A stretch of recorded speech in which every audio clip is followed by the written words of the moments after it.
రాజశేఖర రెడ్డి గారు, doctor YS Rajasekhara Reddy గారు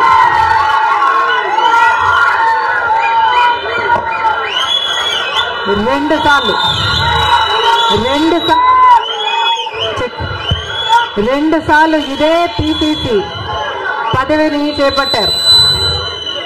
మళ్ళీ 2 సార్లు రాజశేఖర రెడ్డి గారు ముఖ్యమంత్రిగా గెలిచారు. అదే పిసిసి పదవిని, అంతటి బాధ్యతని రాజశేఖర రెడ్డి బిడ్డను నమ్మి వైఎస్ షర్మిలకు కాంగ్రెస్ పార్టీ, సోనియా గాంధీ గారు, రాహుల్ గాంధీ గారు, ఖార్గే గారు, కాంగ్రెస్ పార్టీ పెద్దలందరూ నన్ను నమ్మి ఈ బాధ్యతనివ్వడం రాజశేఖర రెడ్డి బిడ్డకు గర్వకారణం. మరొక్కసారి చేతులు జోడించి ఇంత బాధ్యతను, ఇంత నమ్మకాన్ని నా మీద ఉంచినందుకు మరొక్కసారి కృతజ్ఞతలు చెప్పుకుంటుంది రాజశేఖర రెడ్డి బిడ్డ. ఆంధ్ర రాష్ట్రానికి చెందిన ఇంతమంది నాయకులు, ఆంధ్ర రాష్ట్రానికి చెందిన ఇంతమంది కాంగ్రెస్ నాయకులు, కాంగ్రెస్ నమ్మకస్తులు,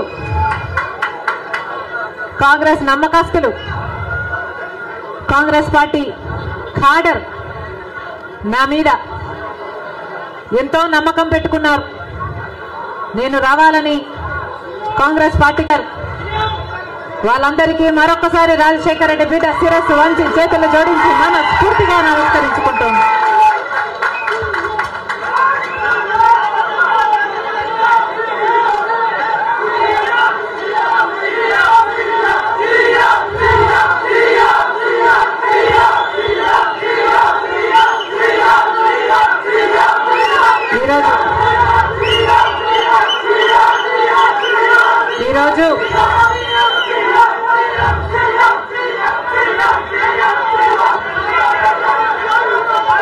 ఈరోజు ఒక్కసారి మీకు తెలియని విషయం కాదు, మీడియాకు తెలియని విషయం కాదు, ప్రజలకు తెలియని విషయం కాదు. కానీ గత 5 సంవత్సరాలుగా ఆంధ్ర రాష్ట్రంలో యువజన శ్రామిక రైతు కాంగ్రెస్ పార్టీ అధికారంలో ఉంది. అంతకుముందు 5 సంవత్సరాలు తెలుగుదేశం పార్టీ అధికారంలో ఉంది. ఈ 10 సంవత్సరాలుగా రాష్ట్రంలో అభివృద్ధి జరిగిందా అంటే ఏమిటి సమాధానం? మన రాష్ట్రం ఏర్పడే నాటికి మన రాష్ట్రానికి ఉన్న అప్పులు 1,00,000 కోట్లు. చంద్రబాబు గారు ముఖ్యమంత్రి అయిన 5 సంవత్సరాలకి ఆయన చేసిన అప్పులు 1,00,000 కోట్లు. ఆ తర్వాత వైసీపీ ముఖ్యమంత్రి జగన్ రెడ్డి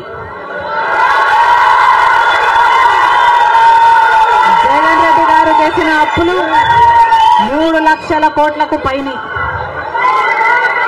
మొత్తంగా ఈరోజు అప్పులు 6.5 లక్షల కోట్లు. రాష్ట్రానికి చెందిన అప్పులు, కార్పొరేషన్లకు చెందిన లోన్లు, చెల్లించాల్సినవన్నీ కలుపుకుంటే 10 లక్షల కోట్ల అప్పుల భారం ఆంధ్ర రాష్ట్రం మీద ఉంది. మరి ఇంత అప్పులు చేశారే, ఇన్ని డబ్బులు తెచ్చారే, మరి రాష్ట్రంలో ఏదైనా అభివృద్ధి జరిగిందా అని భూతద్దం పెట్టి చూసినా ఎక్కడా కనిపించదు. రాజధాని ఉందా? రాజధాని కట్టగలిగారా? రాజధాని కట్టడానికి డబ్బులు లేవు. కనీసం ఒక మెట్రో అయినా ఉందా? ఆంధ్ర రాష్ట్రంలో ఒక్క మెట్రో అయినా ఉందా? విజయవాడలో కనీసం ఒక్క మెట్రో అయినా ఉందా? ఎక్కడా లేదు, కనిపించదు. 10 సంవత్సరాలలో కనీసం 10 కొత్త పెద్ద పరిశ్రమలైనా వచ్చినాయా? రాలేదు. పరిశ్రమలు వస్తే మన బిడ్డలకు ఉద్యోగాలు వచ్చేవి. వచ్చినాయా మన బిడ్డలకు ఉద్యోగాలు? రాలేదు. కనీసము రోడ్లు వేసుకోవడానికి కూడా డబ్బులు లేవు ఆంధ్ర రాష్ట్రంలో. కనీసం ప్రభుత్వ ఉద్యోగస్తులకు జీతాలైనా సమయానికి ఇస్తున్నారా? దానికైనా డబ్బులున్నాయా? దానికి కూడా డబ్బులు లేవు. దేనికి డబ్బులు లేవు. అభివృద్ధి జరగలేదు. కానీ దళితుల మీద జరిగే దాడులు మాత్రం 100కు 100% పెరిగాయి. ఎక్కడ చూసినా ఇసుక మాఫియా, ఎక్కడ చూసినా లిక్కర్ మాఫియా, ఎక్కడ చూసినా మైనింగ్ మాఫియా, ఎక్కడ చూసినా దోచుకోవడం, దాచుకోవడం. ఇంతకంటే ఏం జరిగింది? 10 సంవత్సరాలు అయింది మన రాష్ట్రం ఏర్పడి. స్పెషల్ స్టేటస్ గురించి, స్పెషల్ స్టేటస్ వస్తే మన రాష్ట్రానికి స్పెషల్ స్టేటస్ వస్తే, ఆంధ్ర రాష్ట్రానికి స్పెషల్ స్టేటస్ వస్తే ట్యాక్స్ రిడక్షన్స్ వస్తాయి, రాయితీలు, ఇన్సెంటివ్స్ వస్తాయి, పరిశ్రమలు వస్తాయి. పరిశ్రమలు వస్తే మన బిడ్డలకు ఉద్యోగాలు వస్తాయి.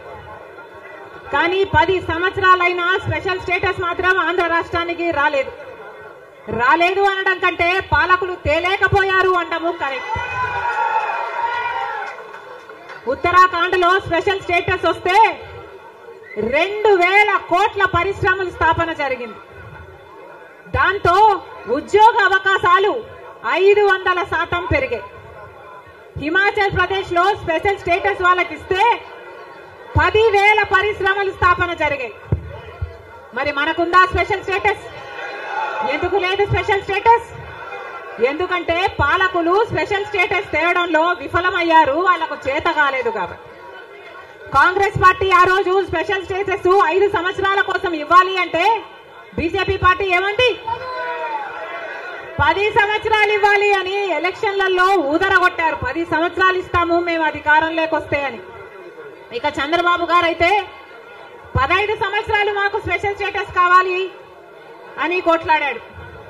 ఇదే చెప్పాడు, 15 సంవత్సరాలు స్పెషల్ స్టేటస్ కావాలి, అందుకే నేను బీజేపీ పార్టీతో పొత్తు పెట్టుకుంటున్నా అని బీజేపీ పార్టీతో పొత్తు పెట్టుకున్నాడు.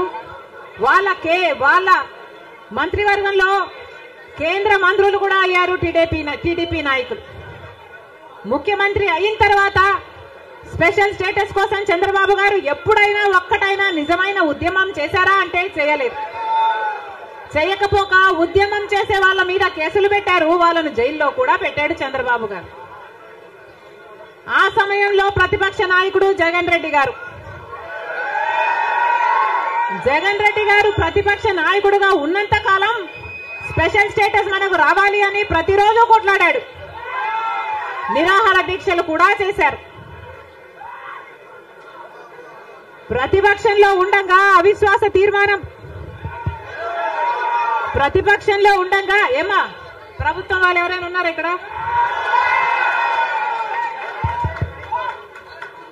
ప్రతిపక్షంలో ఉండగా జగన్ రెడ్డి గారు చెప్పిన మాట, మేము అవిశ్వాస తీర్మానం ప్రవేశపెడతాము, తెలుగుదేశం పార్టీ ఎంపీలు అందరూ కూడా మద్దతు ఇవ్వండి, మూకుమ్మడి రాజీనామాలు చేస్తే స్పెషల్ స్టేటస్ ఎందుకు రాదో చూస్తారన్నాడు జగన్ రెడ్డి. ఆఖరికి జగన్ రెడ్డి గారు ముఖ్యమంత్రి అయిన తర్వాత ఒక్కటైనా నిజమైన ఉద్యమం చేశాడా స్పెషల్ స్టేటస్ కోసం?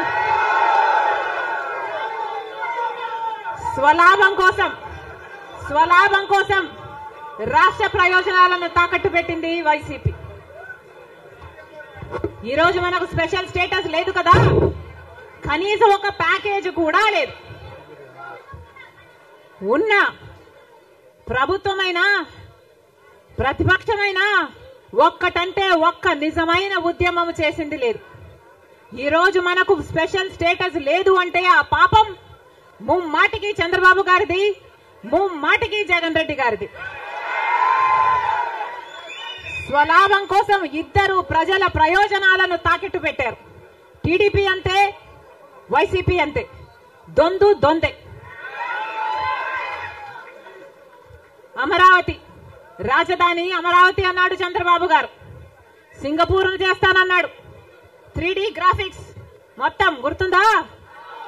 3D గ్రాఫిక్స్ చూపించాడు చంద్రబాబు గారు. పోనీ అమరావతి రాజధాని అయిందా అంటే అది కాలేదు. జగన్ రెడ్డి గారు వచ్చారు, 1 కాదు 3 రాజధానిలు అన్నారు. పోనీ 3 రాజధానిలు అయ్యాయా అంటే 1 కూడా లేదు.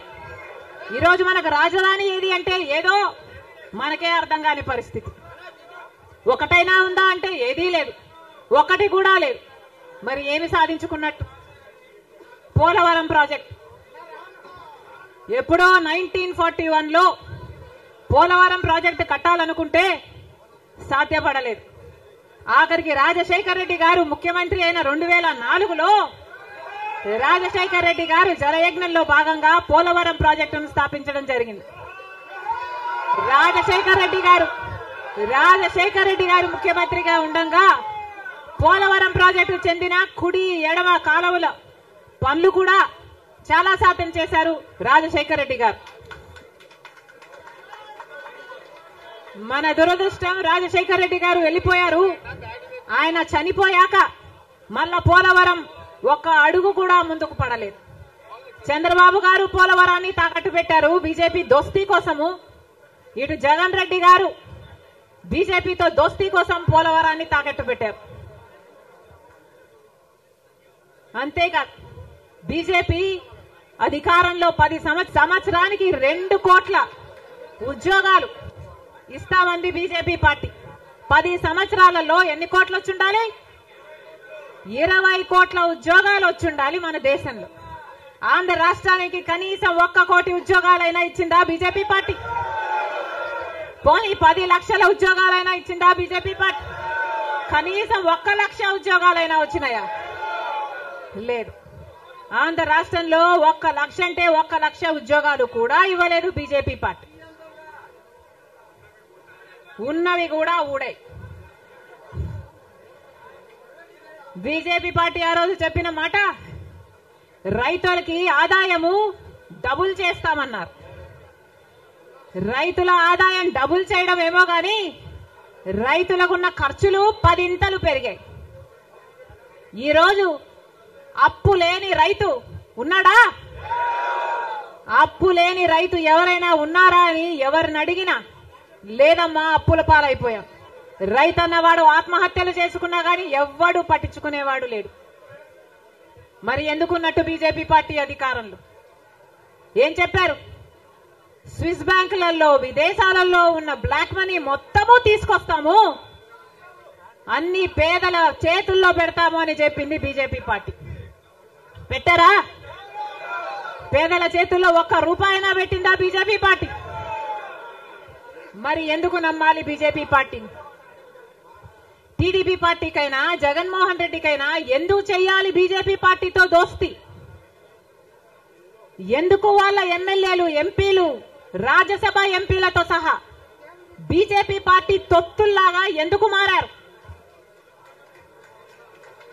టీడీపీ పార్టీ అయినా వైసీపీ పార్టీ అయినా ఇద్దరూ కలుపుకుంటే వాళ్లకు చెందిన ఎంపీలు లోక్సభ ఎంపీలు 25 మంది, ఆంధ్ర రాష్ట్రానికి చెందిన ఎంపీలు 25 మంది, 22 మంది వైసీపీ అయితే 3 తెలుగుదేశం పార్టీ. కానీ మొత్తం 25 మంది ఎంపీలు బీజేపీ పార్టీ చేతుల్లో ఉన్నారు. బీజేపీ పార్టీ ఏం చెప్తే ఈ ఎంపీలు మొత్తం అందరూ గంగిరెద్దులాగా తలూపుతారు.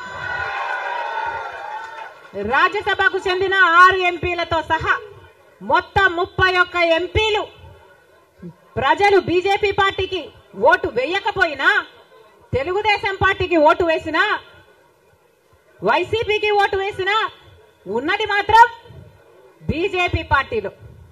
మరి ప్రజలు వైసీపీకి గాని తెలుగుదేశం పార్టీకి గాని ఎందుకు ఓటు వేయాలి? బీజేపీ పార్టీకే ఓటు వేయొచ్చు కదా. వైసీపీ గాని తెలుగుదేశం పార్టీ గాని ఎందుకు వాళ్ళ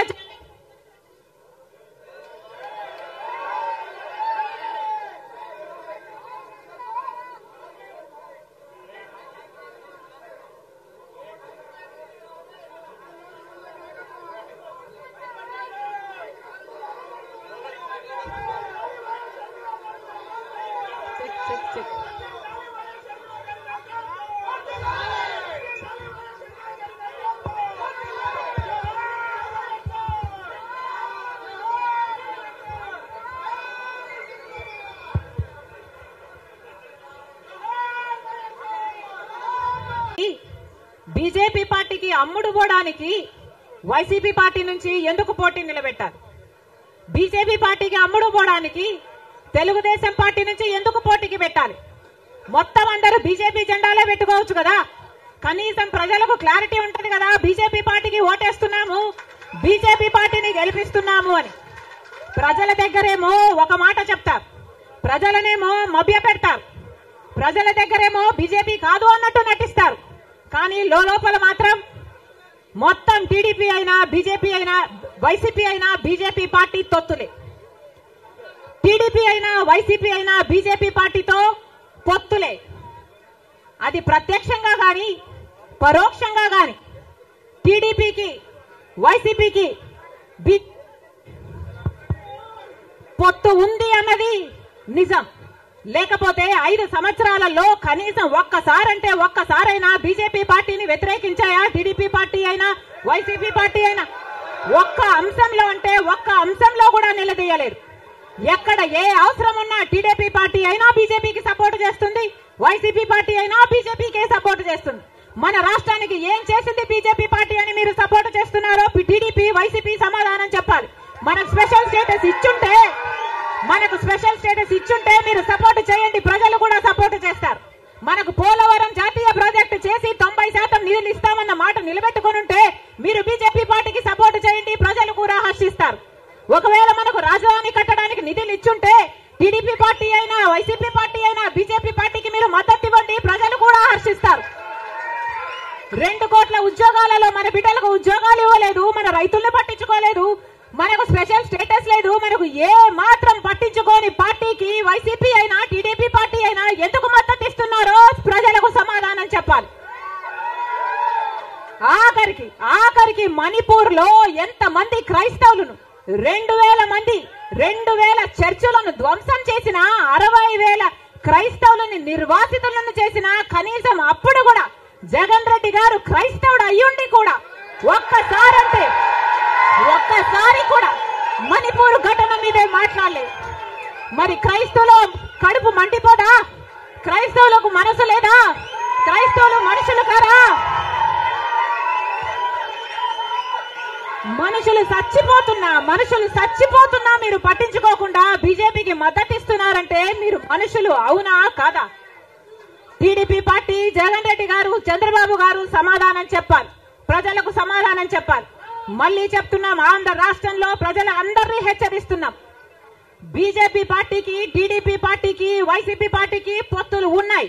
అవి మన కంటికి కనిపించినా కనిపించకపోయినా పొత్తులు ఉన్నాయి. గత 5 సంవత్సరాలుగా చూశాం. టీడీపీ ఎంపీలైనా వైసీపీ ఎంపీలైనా బీజేపీకే మద్దతు ఇచ్చాయి, ప్రతి అంశంలో వాళ్ళ పక్కన నిలబడ్డారు. ఆఖరికి మణిపూర్ అంశంతో సహా బీజేపీ పార్టీకి తెలుగుదేశం పార్టీ వైసీపీ పార్టీ మద్దతు ఇచ్చిన మాట వాస్తవం.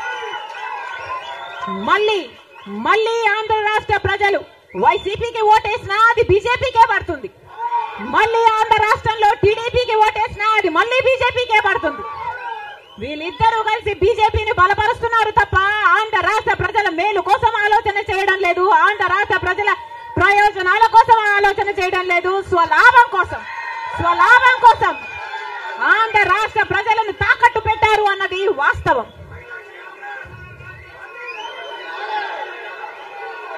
మళ్ళీ చెప్తున్నాం, రాజశేఖర్ రెడ్డి గారు బీజేపీ పార్టీకి వ్యతిరేకి. రాజశేఖర్ రెడ్డి గారు తత్వ పార్టీ కాబట్టి ఒక మతాన్ని రెచ్చగొడతారు, ఇంకో మతాన్ని అవమానిస్తారు. ఇదే బీజేపీ పార్టీకి తెలిసిన రాజకీయం. మతం పేరుతో చిచ్చు పెట్టాలి, ఆ మంటలో వీళ్ళు చలి కాచుకోవాలి. ఇదే బీజేపీకి తెలిసిన మంత్రం. అందుకే రాజశేఖర్ రెడ్డి గారు బీజేపీని ఎప్పుడు వ్యతిరేకించారు. రాజశేఖర్ రెడ్డి గారు ఆశయాలు ఒక్క కాంగ్రెస్ పార్టీలోనే నెరవేరాయి తప్ప ఇక ఏ ఇతర పార్టీలోనూ కాదు. రాజశేఖర్ రెడ్డి గారి మూలాలు కాంగ్రెస్ పార్టీయే, రాజశేఖర్ రెడ్డి గారి ఊపిరి కూడా కాంగ్రెస్ పార్టీయే. మళ్ళీ చెప్తున్నాం, రాజశేఖర్ రెడ్డి గారిని ప్రేమించే నాయకులైనా, రాజశేఖర్ రెడ్డి గారిని ప్రేమించే ప్రజలైనా రాజశేఖర్ రెడ్డి గారి ఆశయాల కోసం నిలబడదాం, బీజేపీ పార్టీ కోసం కాదు. బీజేపీ పార్టీకి తొత్తుల్లాగా పనిచేసే పార్టీల కోసం కాదు. మళ్ళీ చెప్తున్నాం, రాజశేఖర్ రెడ్డి గారిని అభిమానించే నాయకులైనా ప్రజలైనా రండి, రాజశేఖర్ రెడ్డి బిడ్డతో చేతులు కలపండి. ఆంధ్ర రాష్ట్రంలో మళ్ళీ రాజశేఖర్ రెడ్డి గారి ఆశయాలను సిద్ధింపచేద్దాం. నేను రెడీ. మీరు రెడీయా?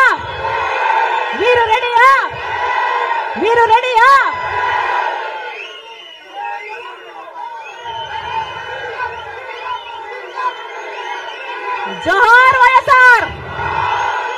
రాహుల్ గాంధీ నాయకత్వం వర్ధిల్లాలి.